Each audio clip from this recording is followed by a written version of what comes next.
Bwana Yesu Kristo asifiwe. Ndugu yangu, ni akubariki kupitia jina la Yesu Kristo mwana wa Mungu aliye hai. Mara kadhaa nimekuwa nikisikia baadhi ya watu ambao huenda wakawa ni wanafarisafa au wakawa ni watu wa saikolojia, sijajua ni watu aina gani. Mara nyingi wamekuwa wakiongea maneno ya tuhuma juu ya Mungu. Wengine wamekuwa wakiongea maneno ya kejeli juu ya Mungu, akisema kama Mungu kweli angekuwa anatupenda, kwa nini atatupeleka motoni? Kwa nini anatuletea matatizo na magonjwa? Kwa nini watu siku za mwisho wataenda kuchomwa ikiwa kweli Mungu anatupenda? Sikiliza nikwambie ndugu yangu, wengine wamefika mahali mpaka wanasema kama kweli Mungu alikuwa anatupenda, kwa nini amemuumba shetani? Sikiliza nikwambie kitu kimoja. Toka mwanzo neno la Mungu anasema Mungu alipomaliza kuumba kila kitu alikiona ni chema. Mungu alituumba katika hali ya wema. Mungu alituumba katika hali ya utakatifu. Lakini mawazo ya mwanadamu mwenyewe huaga ni maovu siku zote. Ndio maana Mungu akasema kwamba moyo wangu utashindana na kile nilichokiumba. Kwa hiyo Mungu akawaacha. Ukisoma kitabu cha Warumi sura ya 1, Biblia inakuonyesha kabisa kwamba Mungu anasema kwamba kwa sababu walimkataa Mungu, wanadamu wenyewe walimkataa Mungu. So Mungu alitukataa sisi, ila wanadamu walimkataa Mungu, basi Mungu akawaacha wafuate tamaa za mioyo yao zilizotiwa giza. Sasa nataka kusema nini? Nataka kusema kwamba Mungu hajaweka jehanamu ya moto kwa ajili ya wanadamu, ila wanadamu wenyewe ndo wanavutwa huko na tamaa zao wenyewe. Ukisoma kitabu cha Mathayo sura ya 25 mstari wa 41, neno la Mungu linasema kwamba ndipo mfalme atakapowaambia, ondokeni kwangu ninyi mliolaniwa, mwende katika moto wa milele alioandaliwa Ibilisi na malaika zake. Yesu ataambia katika mkono wake wa kushoto, ondokeni mwende kwenye moto wa milele alioandaliwa Ibilisi na malaika zake. Kwa hiyo moto na jehanamu iliwekwa kwa ajili ya Ibilisi na malaika zake. Sasa hawa wanaambiwa watoke waende kwenye moto wa milele ni watu wa aina gani? Ni watu wale ambao walikuwa wanatenda maovu, ni watu wale walikuwa wanatenda dhambi, ni watu wale ambao walimkataa Yesu kuwa Bwana na Mwokozi wa maisha yao. Sasa Mungu amesema nimeweka njia mbili mbele yako, chagua. Kuna uzima, kuna mauti. Kwa hiyo ndio unayechagua. Mungu hahusiki na wewe kwenda motoni. Kwa naona watu wanamtuhumu Mungu, wananena maneno yasiyofaa juu ya Mungu, kwamba Mungu hana upendo. Kama angekuwa na upendo, kwa nini tunaumwa? Kwa nini sijini? Hivyo vitu ni hoja za kipumbavu kabisa, ambazo hazina msingi, hazina kichwa wala miguu. Sisi ni wanadamu. Mungu ametupa kuishi, anatupa pumzi bure. Wewe aliyekufinyanga ni huyo Mungu ambaye unanena maneno ya hovyo juu yake, lakini bado kakuacha kuwa hai. Maanake kuna sababu ya yeye kukuacha mpaka uwe hai.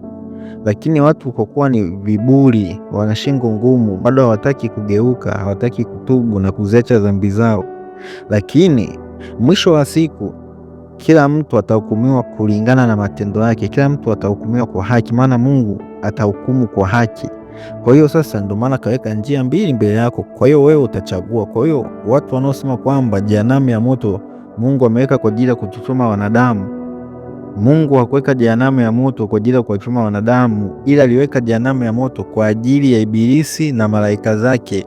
Yesu alikuja kutuambia vizuri kwenye kitabu cha Mathayo sura ya 25 mstari wa 41, ndipo akaambia wale walio mkono wake wa kushoto, ondokeni kwangu ninyi mliolaniwa, mwende katika moto wa milele alioandaliwa Ibilisi na malaika zake. Kwa hiyo moto wa milele uliandaliwa kwa ajili ya Ibilisi na malaika zake. Sasa swala la watu watakaotupwa kwenda jehanamu ya moto ni wale waliotenda mabaya, walioamua kufuata njia za huyo Ibilisi na malaika zake, waliokuwa wanafanya matendo maovu.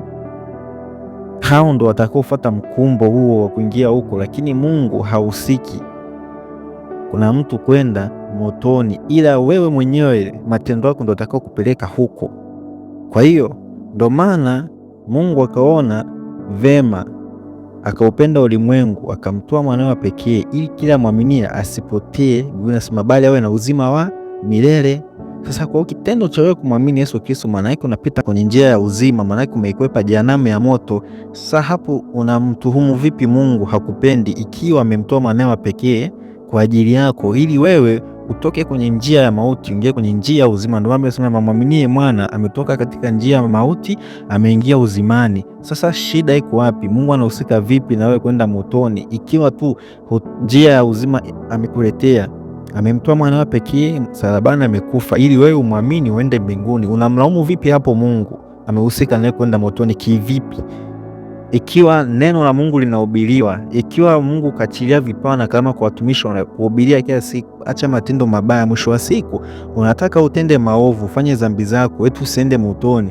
Kama Mungu anatupenda, kwa nini utende mabaya? Lazima ufuate sheria na kanuni kama unavyofuata sheria na kanuni za nchi. Kwa nini za Mungu hutaki kufuata? Yeye aliziumba mbingu na nchi. Hiki ni kiburi. Biblia inasema kwamba katika kitabu cha Timotheo wa kwanza sura 4, nyakati za mwisho kutakuwepo na nyakati za hatari. Watu watakuwa wenye kiburi, watu watakuwa wenye kupenda fedha, watakuwa waongo. Yani, kwa hiyo hiki ni kiburi cha uzima. Kwa hiyo nataka kukuambia nini? Mungu hausiki na mtu kwenda motoni au jehanamu milele. Ni wewe mwenyewe, matendo yako. Basi ndio Biblia inasema kwamba ikiwa jina la mtu alionekana katika kitabu cha uzima, alitupwa katika ziwa la moto. Kitabu cha uzima ni cha mwana kondoo wa Mungu, yani Yesu Kristo ndiye njia ya kweli na uzima. Kwa mtu yote anayemwamini Yesu Kristo ana uzima ndani yake na jina lake linaandikwa kwenye kitabu cha uzima mbinguni. Kwa hiyo acha kutuhumu, kunena maneno yasiyofaa juu ya Mungu. Wewe mwenyewe geuka, badilisha njia zako, umpokee Yesu Kristo kwa Bwana na Mwokozi wa maisha yako. Kwa hiyo nimekuja kuwafikishia ujumbe huu baada ya kuona watu wananena maneno yasiyofaa juu ya huyu Mungu. Kwa kuwa yeye ni mwingi wa rehema, si mwepesi wa hasira, anaghairi mabaya na anasamehe dhambi. Kwa hiyo fanya hima, fanya haraka. Ingali ipo neema, bado ipo. Mungu bado anasamehe na Mungu bado ana huruma nyingi na ana rehema nyingi. Bwana Yesu Kristo akubariki.